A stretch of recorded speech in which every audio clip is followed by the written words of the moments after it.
నా సాక్ష్యం ఏంటంటే నా వివాహంలో దేవుడు చేసిన గొప్ప కార్యము. ఏప్రిల్ నుంచి వివాహం గురించి చూస్తున్నాము. ఏప్రిల్లోనే అయ్యగారు నాకు పరిచయం అయ్యారు. అయ్యగారి దగ్గరికి వెళ్ళి ప్రేయర్ చేయించుకున్నాను.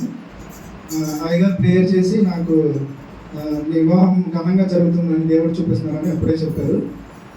కానీ కుటుంబంలో సమాధానం లేదు. ఇంట్లో అమ్మ నాన్న అందరూ బాధపడుతున్నారు వివాహం కాలేదని.